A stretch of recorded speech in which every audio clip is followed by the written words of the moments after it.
Conferencia dictada por el venerable maestro Samael Aumbeor en tercera cámara el día 22 de junio de 1977.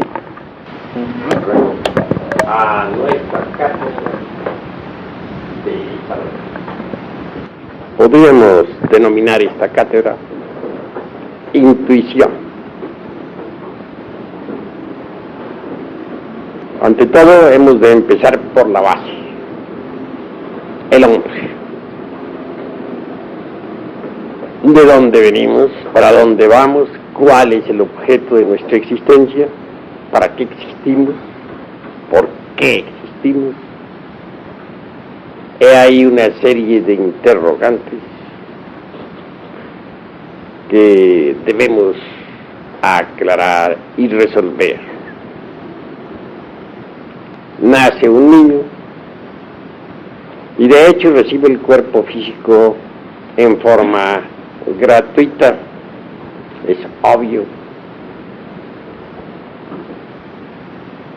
Un cuerpo maravilloso con unas 15.000 millones de neuronas, etcétera, a su servicio. Nada le ha costado. Conforme el niño va creciendo, la mente sensual se va abriendo poco a poco.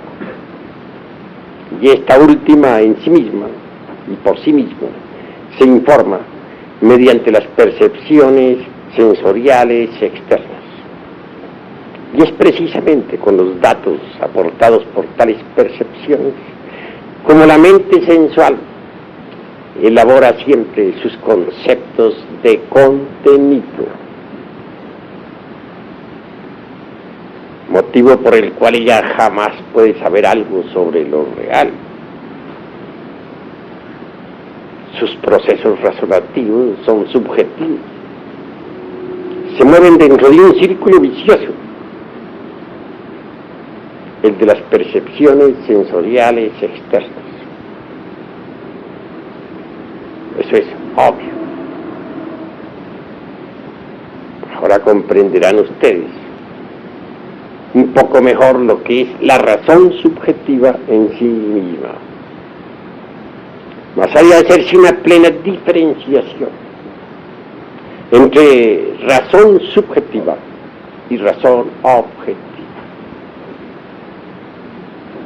Es obvio que el niño tiene que pasar por todos los procesos educacionales, kinder, primaria, secundaria, prepa y hasta universidad. La razón subjetiva se nutre con todos los datos que las distintas instituciones escolásticas le aportan.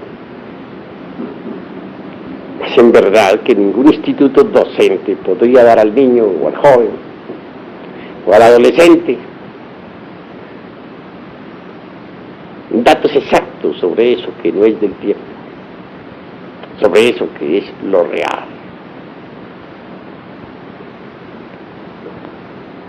En verdad, hermanos, que las especulaciones de la razón subjetiva vienen a conducir, pues, al intelectual, al terreno absurdo, dijéramos, del utopismo, o en el mejor de los casos, de las simples opiniones de tipo subjetivo, etc. Mas nunca a la experiencia verdadera de eso que no es del tiempo, de eso que es la verdad. En cambio, la razón objetiva, que desgraciadamente no recibe ninguna instrucción, para la cual no hay escuelas, permanece siempre abandonado. Indubitablemente, los procesos razonativos de la razón objetiva, obviamente, nos conducen, dijéramos, a postulados exactos y perfectos. Pero el niño, desde el principio, es educado subjetivamente. Para él no existe ninguna forma de instrucción superior.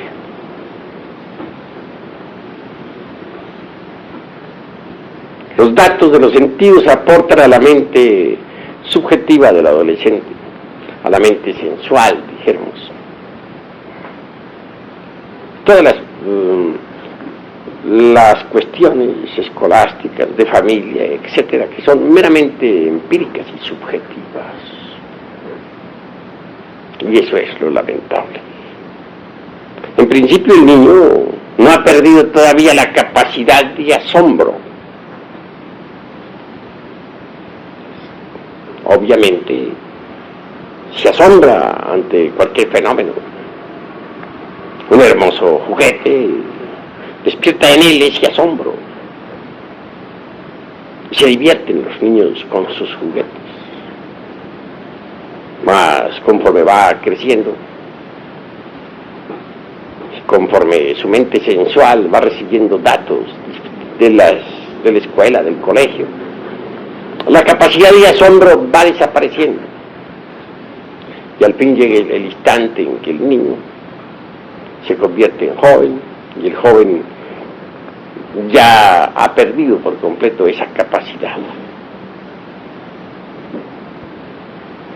Desafortunadamente, los datos que uno recibe en los colegios, en las escuelas, en los centros educacionales, solo sirven para nutrir, como ya dije, la mente sensual. Pero nada más. De esa forma, y con esos sistemas de educación actuales, lo único que realmente se logra es forjarnos en la escuela, en la academia, en la universidad, una personalidad artificiosa. Téngase en cuenta, mis caros hermanos, que en realidad de verdad, los conocimientos que se estudian en humanidades jamás servirían para formar al hombre psicológico. En nombre de la verdad hemos de decir claramente que las materias que se estudian actualmente, los institutos docentes, no tienen relación alguna con las distintas partes del ser. Por eso es que solo sirven para falsear los 5 cilindros de la máquina orgánica, quitarnos la capacidad de asombro, desarrollar la mente sensual, forjar en nosotros una personalidad falsa. Y eso es todo.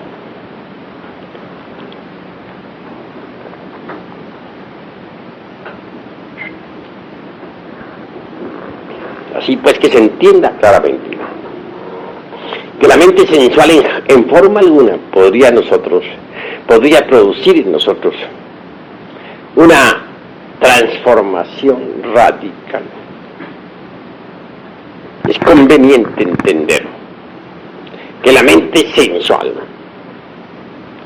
muy culta que parezca, nunca podría sacarlo a uno del automatismo y de la mecanicidad en que se encuentra toda la gente, todo el mundo. Una cosa es el hombre meramente animal, es decir, el animal intelectual, y otra cosa, en verdad, muy diferente, por cierto, es el verdadero hombre psicológico. Al citar la palabra hombre, incluye también, naturalmente, a la mujer. Y esto se debe subentender claramente. Nacemos con un cuerpo físico maravilloso, pero en realidad de verdad necesitamos hacer algo más. Formar el cuerpo físico no es difícil, lo heredamos, pero formar el hombre psicológico sí es difícil. Para formar el cuerpo físico no necesitamos trabajar sobre sí mismos, pero para formar al hombre psicológico sí debemos trabajar en sí mismos. Eso es obvio. Se trata pues de organizar la psiquis que está desordenada para crear el hombre psicológico, que es el verdadero hombre en el sentido más completo de la palabra. Decía el maestro Gurdjieff que la máquina orgánica no tiene ninguna psicología. Tengo que disentir bastante con él en esa cuestión. Sí existe psicología en cualquier máquina orgánica llamada hombre, equivocadamente, por cierto.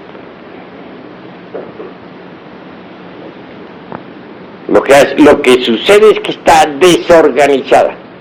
Esto es distinto. Organizar esa psicología dentro del animal intelectual es lo urgente, lo inaplazable, lo impostergable, si es que queremos en verdad crear el verdadero hombre, que es el hombre psicológico. Distínguase pues entre el animal intelectual equivocadamente llamado hombre y el verdadero y auténtico hombre psicológico. Nosotros necesitamos trabajar sobre sí mismos si es que queremos crear a tal hombre. Sin embargo, hay lucha en nosotros. La mente sensual es enemiga declarada de la mente superior. La mente sensual se identifica con cualquier circunstancia. Si por ejemplo de pronto nos hallamos en un píparo banquete, nos identificamos tanto con las viandas que nos convertimos en glotones. Si se nos brinda una copa, nos identificamos tanto con el vino que terminamos embriagos. Si encontramos en nuestro camino una persona del sexo opuesto, fascinante, interesante, nos identificamos tanto con aquella que al fin terminamos nosotros de fornicarios o convertidos simplemente en adúlteros. En estas circunstancias y de este modo no es posible crear al hombre psicológico. Si por alguna parte hemos de iniciar el trabajo de crear al hombre psicológico, será en realidad de verdad trabajando sobre sí mismos, no identificándonos jamás con ninguna circunstancia y autoobservarnos de instante en instante, de momento en momento. Hay quienes hierran el camino. Existen sociedades, escuelas, órdenes, logias, religiones, sectas, que pretenden organizar la psiquis humana.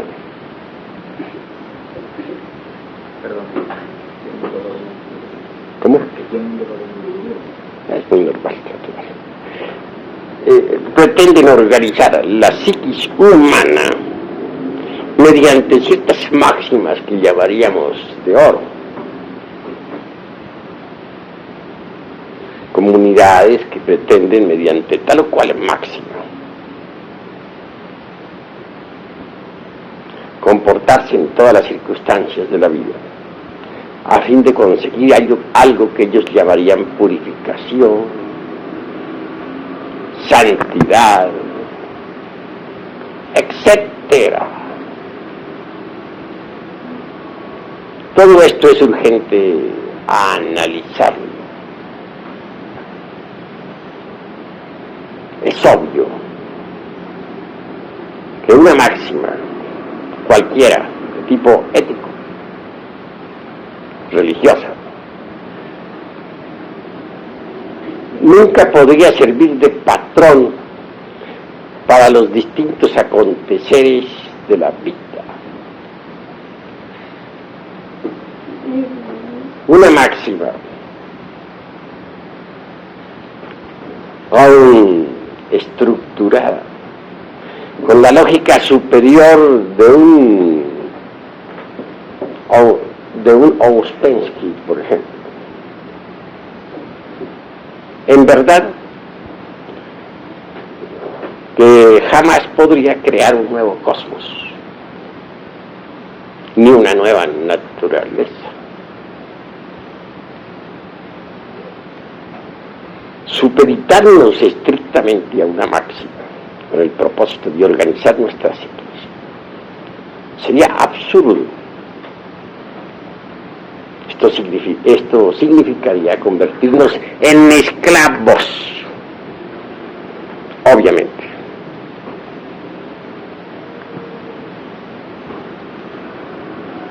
De manera que conviene que reflexionemos sobre muchos catálogos éticos, códigos morales, con máximas de oro. Ellas no pueden transformar, o todas esas reglas o máximas jamás pueden transformar a nadie. Eso es obvio. Además, hay factores que hay que analizar antes de poder entrar en el trabajo de organizar la psiquis. Incuestionablemente, un enunciado demostrativo, por ejemplo, por muy rico que él fuese, perfecto, podría ser falso. Y lo que es peor, intencionalmente falso.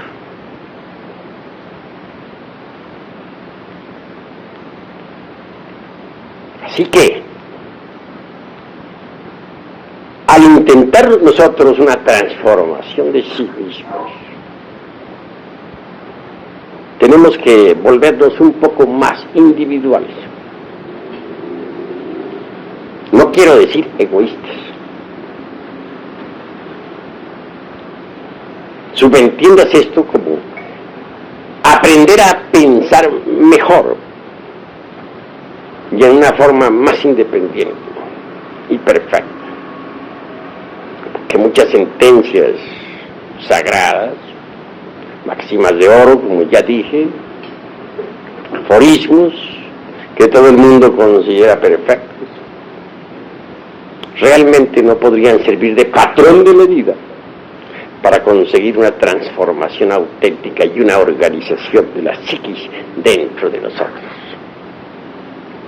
Se trata de organizar la psiquis interna. Y tenemos que salir de tantos racionalismos de tipo subjetivo e ir, como se dice, al grano, a los hechos. Afrontar nuestros propios errores, como son. No querer nunca justificarlos. No tratar de huir de ellos. No intentar disculparlos. Se necesita que nos volvamos más serios en la analítica. Tenemos que ser, digamos, más juiciosos, más comprensivos.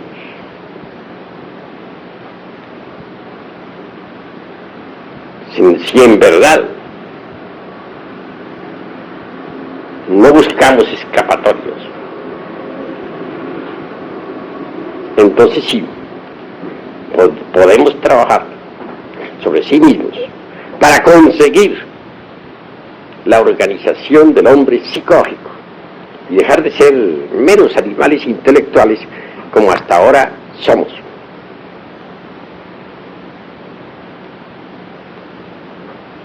Autoobservación psicológica es básica.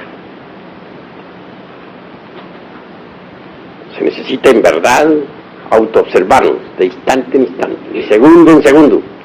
¿Con qué objeto? Uno, ¿cuál? Descubrir nuestros defectos de tipo psicológico. Pero descubrirlos en el terreno de los hechos. Observarlos directamente, juiciosamente, sin evasivas, sin disculpas, sin escapatorias de ninguna especie. Una vez que un defecto ha sido debidamente descubierto, entonces, y solo entonces, podemos nosotros comprenderlo. Y al intentar comprenderlo, debemos, repito, ser severos consigo mismos. Muchos cuando intentan comprender un error, lo justifican, o lo evaden, o lo esconden de sí mismos. Y eso es absurdo. Hay también algunos hermanitos gnósticos que al descubrir tal o cual defecto en sí mismos, comienzan con su mente, dijéramos, teorética, a hacer especulaciones.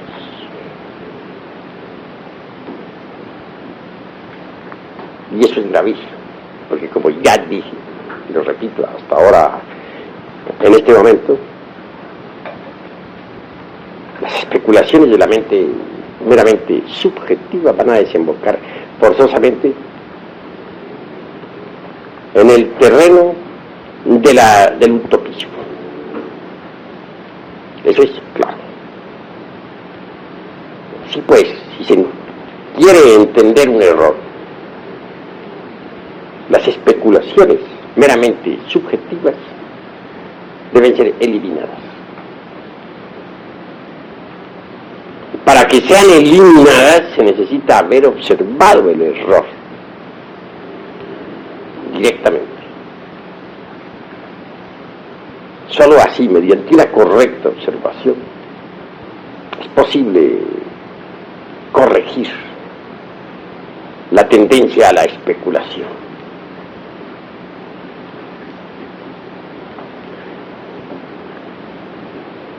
Una vez que uno ha comprendido íntegramente cualquier defecto psicológico en todos los niveles de la mente, entonces sí puede darse el lujo de quebrantarlos, de desintegrarlos, de reducirlos a ceniza, a polvareda cósmica.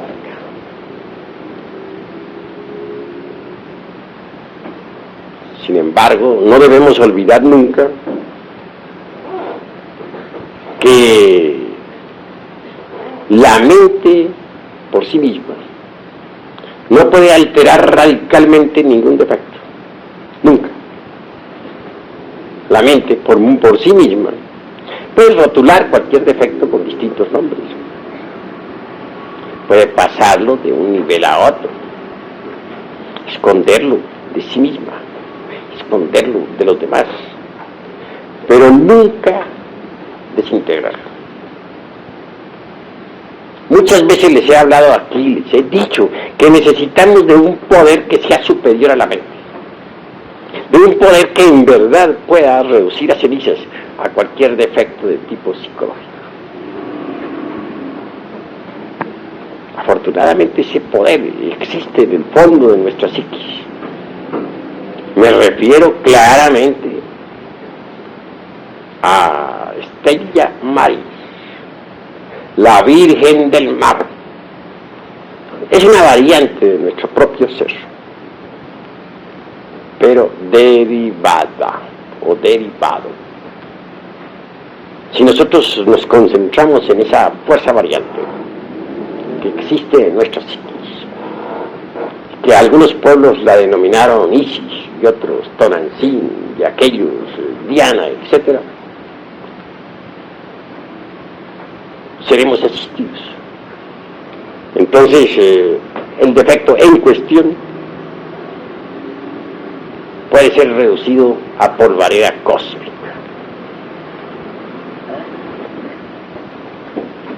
Cualquier agregado psíquico, viva personificación de tal o cual error, una vez que ha sido desintegrado, libera algo.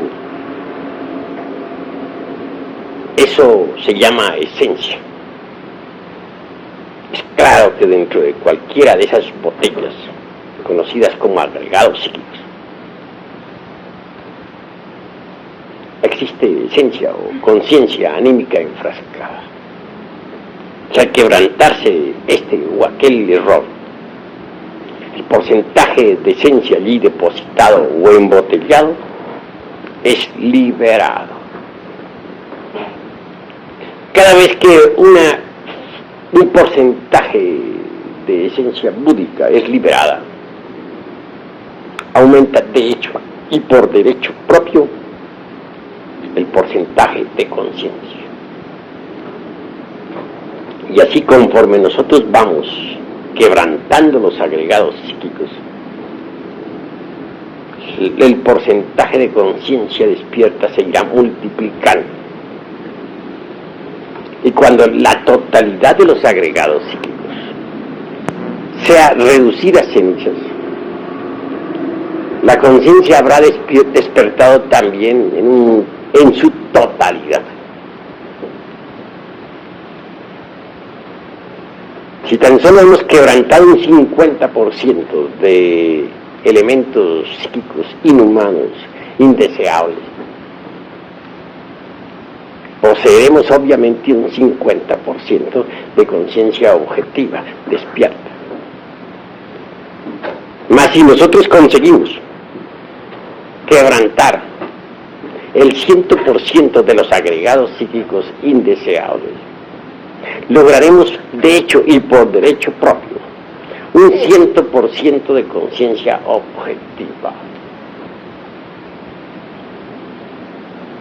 Así es que a base de multiplicaciones incesantes, nuestra conciencia irá resplandeciendo cada vez más. Eso es obvio. Lograr el absoluto despertar es lo que queremos nosotros. Y es posible lograrlo si marchamos por el camino correcto. De lo contrario, no sería posible lograrlo. Eso es claro. En todo caso, a medida que nosotros vayamos quebrantando los elementos psíquicos indeseables que en nuestro interior cargamos, distintos siddhis o facultades luminosas irán aflorando en nuestras psiquis. Cuando se haya conseguido la aniquilación budista, entonces en verdad habremos conseguido la más absoluta iluminación.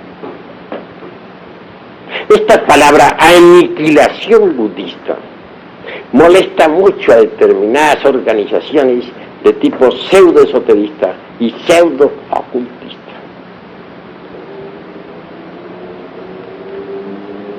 A nosotros, en vez de fastidiarnos tal palabra,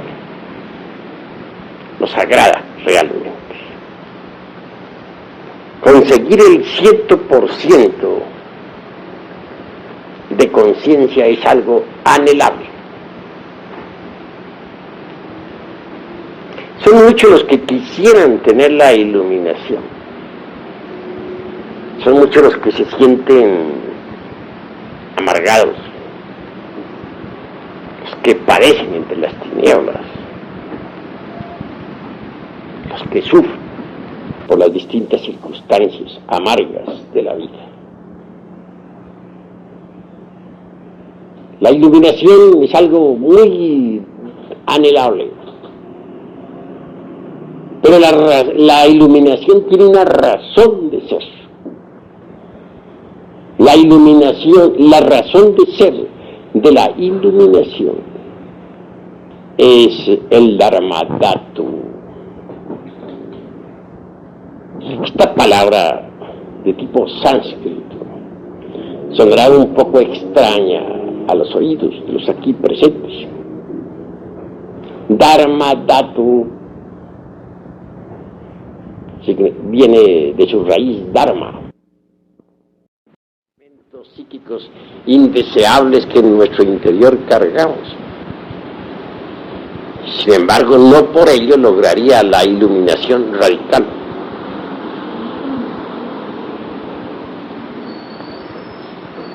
Aquí entra en juego eso que se llama el tercer factor de la revolución de la conciencia, el del sacrificio por la humanidad. Si nosotros no nos sacrificamos por la humanidad, no sería posible conseguir la iluminación absoluta. Porque, repito, la razón de ser de la iluminación es el Dharmadhatu.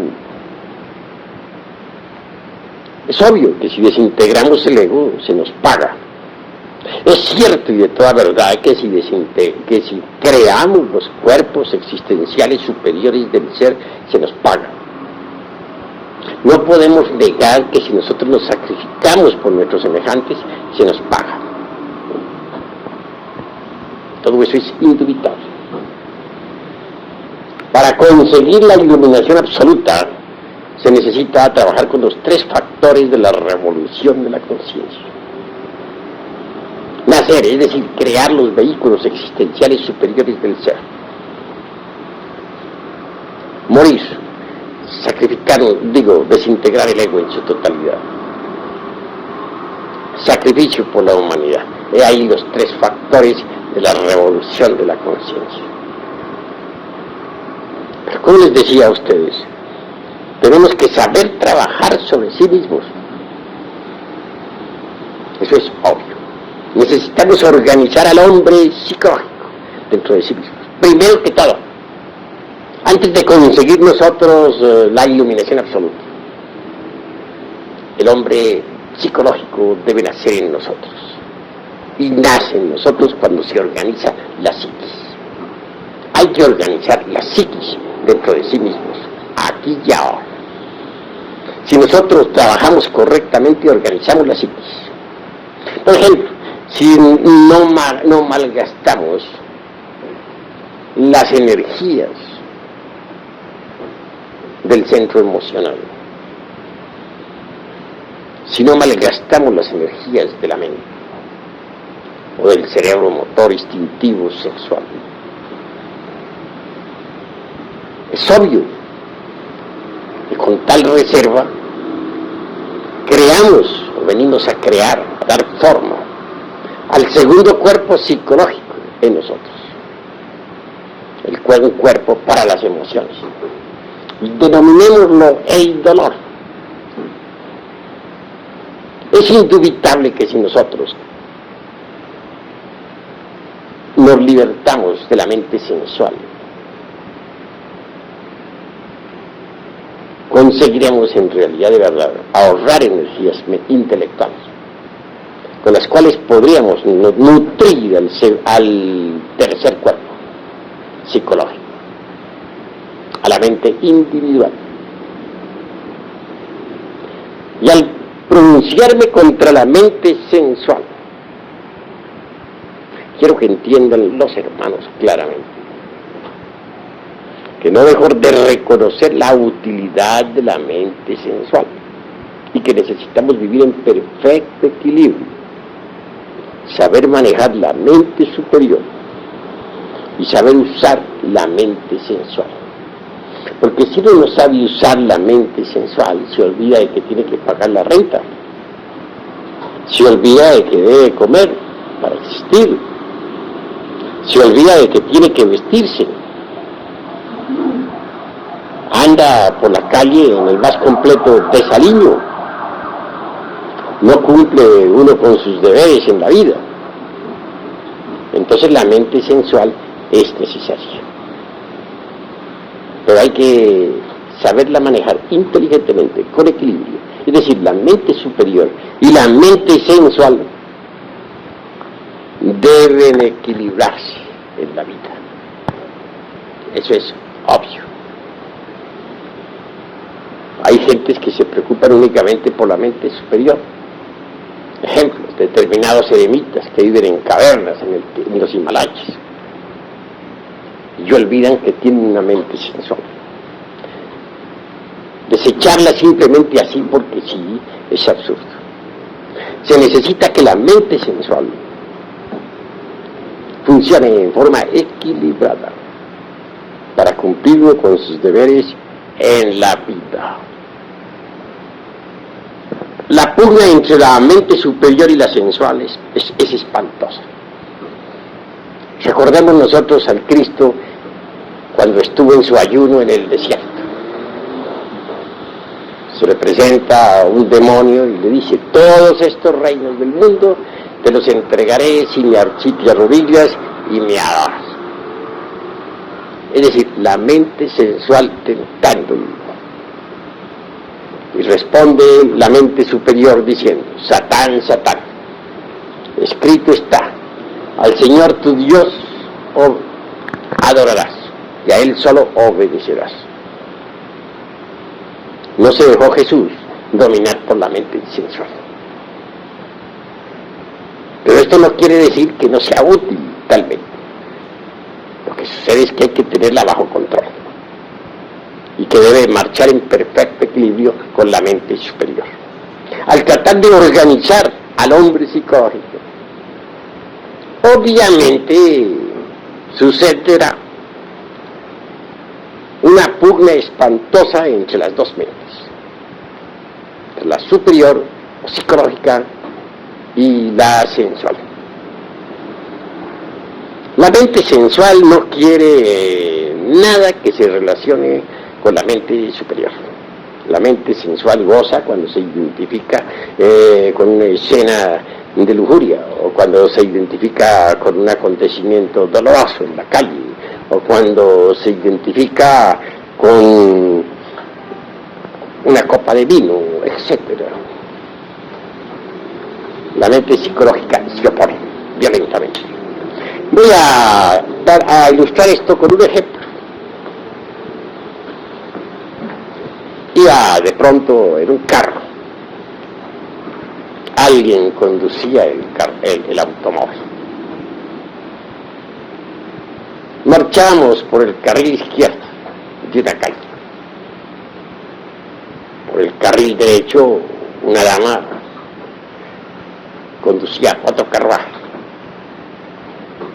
De pronto, sucede que el carruaje que conduce a aquella dama cambia de dirección. Intenta meterse a un supermercado. Es obvio que yendo por la derecha debía quebrar para alguna parte para meterse en el supermercado. Si el supermercado hubiera estado a su derecha, pues se hubiera metido hacia la derecha, pero desafortunadamente estaba a su izquierda. Y el carril izquierdo estaba ocupado por el carruaje en que nosotros viajábamos. No le importa a aquella dama absolutamente nada y definitivamente quiebra hacia la izquierda, claro, viniendo a chocar con el carruaje en el que nosotros íbamos. Los daños no fueron graves, fueron mínimos para aquel otro carro. Pero aquí viene lo interesante. Como quiera que en el carro en que viajara mi insignificante persona, el conductor reconoció no tener la culpa y en verdad no la tenía. Él no era culpable de que otro carruaje se le metiera por delante, quebrando violentamente en momentos en que él marchaba. Naturalmente, alegó eso a la dama en cuestión. La dama insistía en tener su razón. Claro, su razón era manifiestamente absurda. Y cualquier perito de tránsito la hubiera descalificado inmediato. Sin embargo, ella insistía. Llamó al seguro de ella para arreglar el problema. Después de unas 2 horas el seguro no llegaba. La dama insistía en que se le pagaran unos 300 pesos que costaba el daño, la reparación de su vehículo que ella misma había destruido. Los tripulantes del carro en que viajaba y su conductor definitivamente estaban airados en gran manera. Y aunque cualquiera de ellos hubiera podido pagarlo, no estaban dispuestos a hacerlo. Era tal la ira que tenía. Por mi parte, resolví no identificarme con aquella circunstancia. Pues nuestra disciplina psicológica, nuestro judo psicológico, dijéramos, nos indica que en tales casos uno no debe identificarse. Es obvio que permanecí sereno, de acuerdo con nuestro judo psicológico. Bueno, pero el tiempo se pasaba. 2 horas, y posiblemente muchas más. Tendríamos que aguardar, pues el seguro no aparecía. Al fin la dama aquella llegó muy respetuosamente hacia mí, pues yo que era el único que estaba sereno. Los demás tripulantes vociferaban. Me dice: señor, si me diera usted siquiera 300 pesos, dejamos esta cuestión a un lado, porque estoy perdiendo el tiempo, y todos lo estamos perdiendo. Le dije: observe usted la posición en que están esos 2 carros. Quería usted quebrar a la izquierda, debería haber traído el carril izquierdo, pero usted va por el carril derecho, y sin embargo intenta entrar a ese supermercado. No es posible entrar por entrar por el carril derecho cuando el izquierdo va ocupado. Cualquier perito en tránsito la descalifica. Señor, pero ¿qué hacemos perdiendo el tiempo? No viene el seguro. Bueno, tome sus 300 pesos y vaya usted en santa paz. No hay problema, siga su viaje. Es obvio que hubo una protesta general de los tripulantes. Se indignaron no solamente contra aquella dama, sino contra mí también. Era tal el estado en que se encontraban que no podían menos que protestar. Se encontraban absolutamente identificados con la escena. Y claro que a mí me calificaron de tonto, etcétera, etcétera, etcétera, y otras tantas llamas. Claro, uno de los tripulantes avanzó directo hacia las damas con el propósito de insultarlas. Pues eran varios, la que conducía y acompañantes. Yo me adelanté un poquito y le dije a aquella señora: váyase usted en santa paz y no haga caso a los insultadores. Bueno, la mujer muy feliz desde lejos me alcanzó a dar el último saludo y el carro se perdió allá, por esas calles de la ciudad. Hubiera podido seguir aguardando 3, 4, 6 horas, toda una tarde y posiblemente hasta la noche, hasta que llegara el seguro. para concluir en cualquier arreglo tal. Realmente no había problema grave. Los daños de aquel carro eran mínimos, pero aunque los tripulantes aquellos tenían dinero, de ninguna manera estaban dispuestos a pagar. Se encontraban tan identificados con la escena que obviamente no tenían ganas de, como se dice, dar a torcer su brazo. Lo salvé ciertamente de una cantidad de pormenores y detalles molestosos. Les evité, si es posible, ir a la delegación. Les evité 50,000 trámites y tonterías, amarguras y discusiones. Pero ellos se encontraban tan identificados con aquel hecho que ni cuenta se daban del bien que se les había hecho. Así es la gente. De manera que, mis queridos amigos, en realidad de verdad deben ustedes entender que identificarse con las circunstancias trae problemas. Es absurdo identificarse con las circunstancias. Completamente absurdo. Se gastan las energías. ¿Con qué energías organizaría uno, por ejemplo, el cuerpo astral, si se deja llevar de esos estallidos de ira, de esos berrinches espantosos, de esos corajes que no tienen razón de ser? Todo por identificarse con las circunstancias. ¿Con qué fuerzas podría darse uno el lujo de crearse una mente individual? Si uno en verdad, de verdad, despilfarra sus energías intelectuales,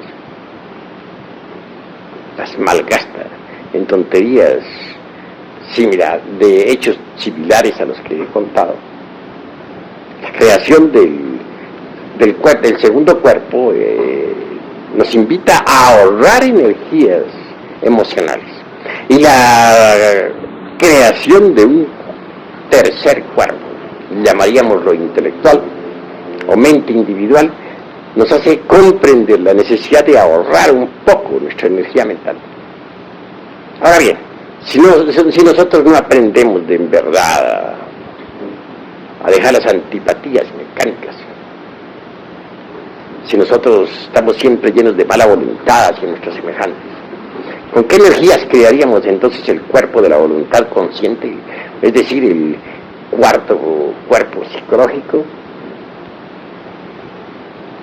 Y hay que crear todo ese juego de vehículos interiores, y si es que queremos en verdad crear dentro de sí mismos, o fabricar dentro de sí mismos, o dar forma dentro de sí mismos al hombre psicológico.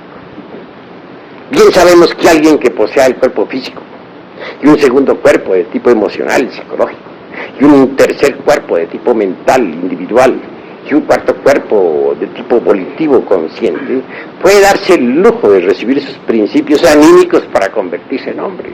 Eso es indubitable. Pero si uno verdaderamente malgasta sus energías motrices, vitales, emocionales, mentales, volitivas, identificándose con todas las circunstancias de la vida, etc., pues es obvio que nunca podrá organizar esos cuerpos psicológicos en nosotros, tan indispensables para que dentro de sí mismos aparezca el hombre. Así que cuando hablo de organizar la psiquis, debe saberse entender. Tenemos que manejar energías, saberlas utilizar, no identificarnos para no malgastar nuestras energías torpemente. No olvidarnos de sí mismos. Cuando uno se olvida de sí mismo, se identifica. Y cuando se identifica, entonces no puede dar forma a la psiquis. No puede hacer que la psiquis, pues, se estructure inteligentemente en sí misma. Porque malgasta las energías torpemente. Esto es urgente entenderlo, mis queridos hermanos. Así pues, un hombre verdadero es un hombre que ha ahorrado sus energías, que mediante las mismas ha podido crear los cuerpos existenciales superiores del ser. Un hombre verdadero es aquel que ha recibido sus principios anímicos y espirituales.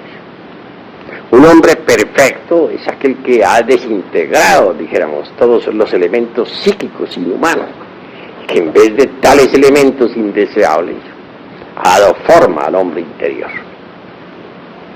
El hombre interior es lo que cuenta. El hombre interior recibe su pago, la gran ley le paga. El hombre interior está despierto porque ha desintegrado el ego. El hombre real, verdadero, que se sacrifica por sus semejantes, obviamente consigue la iluminación. Así, crear el hombre es lo primero, es lo fundamental. Y esto se consigue organizando la psiquis. Pero muchos, en vez de dedicarse a organizar su propia psiquis íntima, se preocupan exclusivamente por desarrollar poderes o psiquis inferiores. Y eso es absurdo.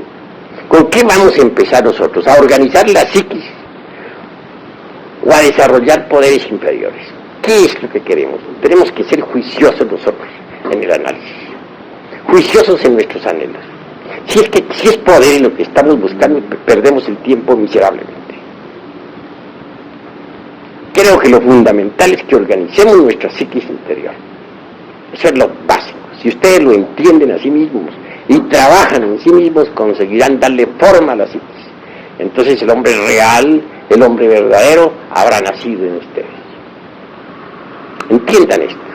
Mejor es que en vez de andar buscando psiquis inferiores o poderes inferiores, como decimos nosotros, demos forma a la psiquis. Hay un poder trascendental que nace en cualquier hombre que verdaderamente ha trabajado sobre sí mismo. Me refiero en forma enfática a la intuición. La intuición. Y cito esto para que dejen ustedes de codiciar poderes. Pero ¿cuál es esa facultad?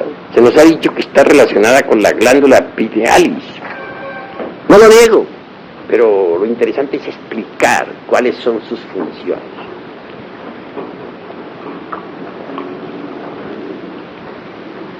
¿Cómo definiríamos la intuición? Percepción directa de la verdad sin el proceso deprimente de la opción. Bueno, está buena esa forma de definir, pero la encuentro muy incipiente. La usan todas las escuelitas, por ahí de tipo pseudoesotérico y pseudo-ocultista. Pero la analítica nos invita a ahondar más en este asunto.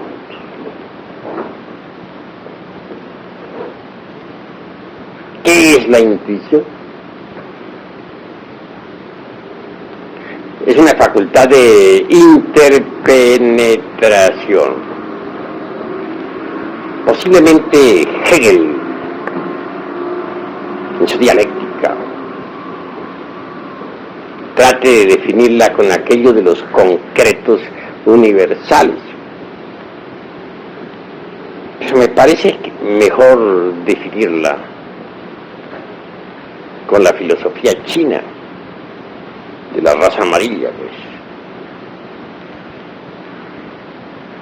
pues. Una emperatriz china no entendía bien esta cuestión de la intuición. Un sabio le explicó que era la facultad de interpenetración.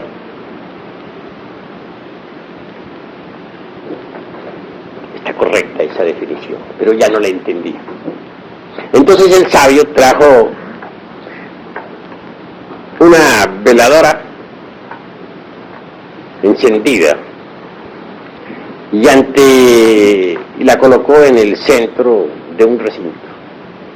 Y a su alrededor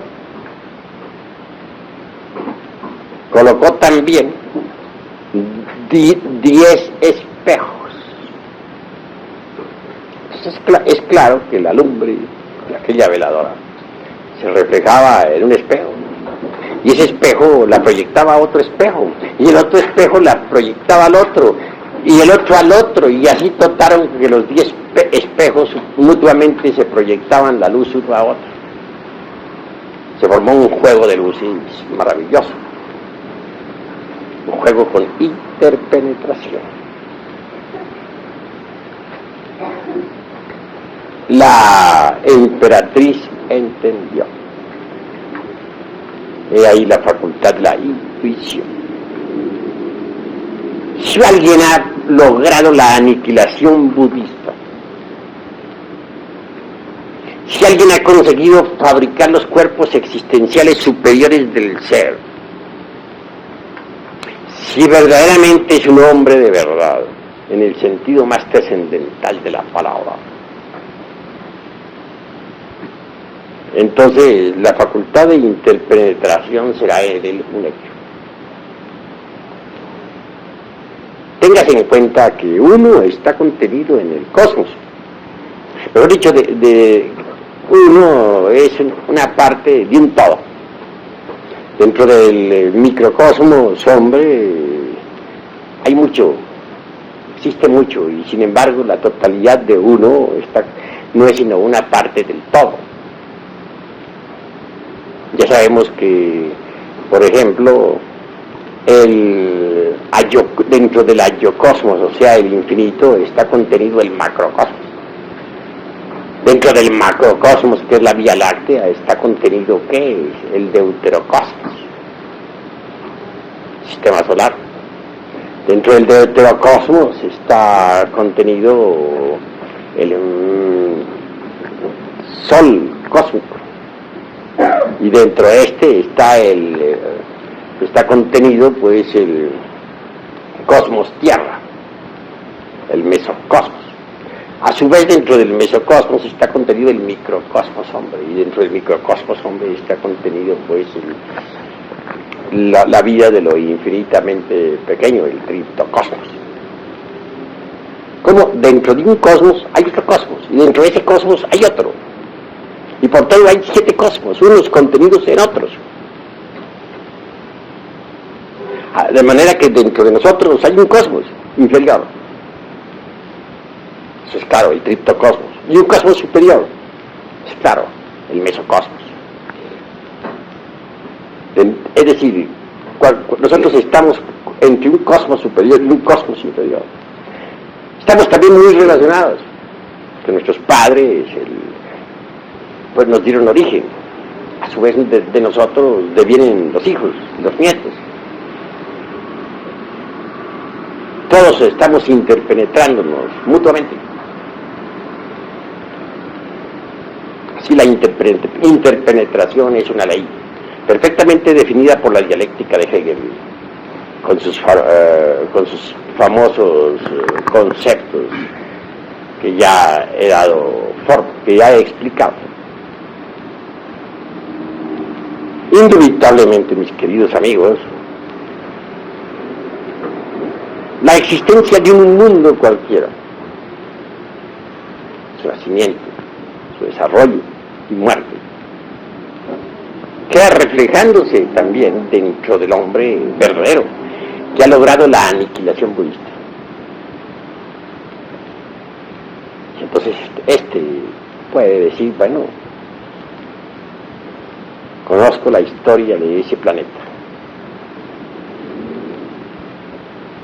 Todo el Mahamvantara puede reflejarse en la uña de un hombre auténtico. Y reflejarse con tanta exactitud que el Buda ese no ignore nada.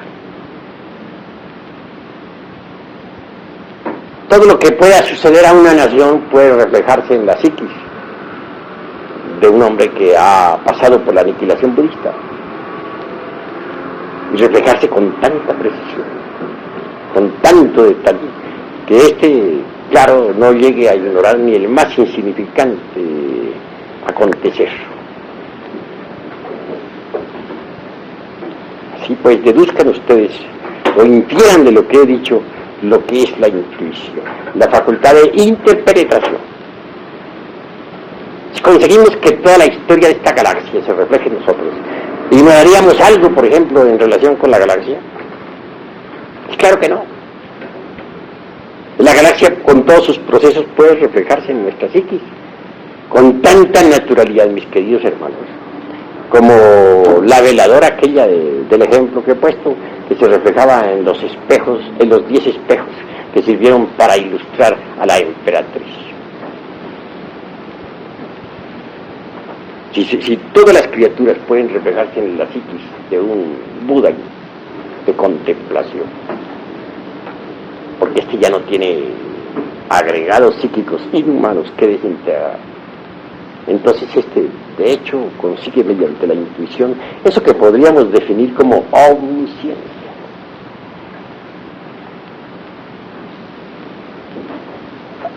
Llegar a la iluminación pues es posible, pero no olviden, mis queridos amigos, que la iluminación a su vez tiene sus leyes. La razón de ser de la iluminación es el Dharmadatum, es decir, el Dharma. Si uno se ha sacrificado por los mundos, si uno verdaderamente ha creado sus cuerpos existenciales superiores, si uno verdaderamente ha disuelto el ego, claro, recibe recompensa, ¡pam!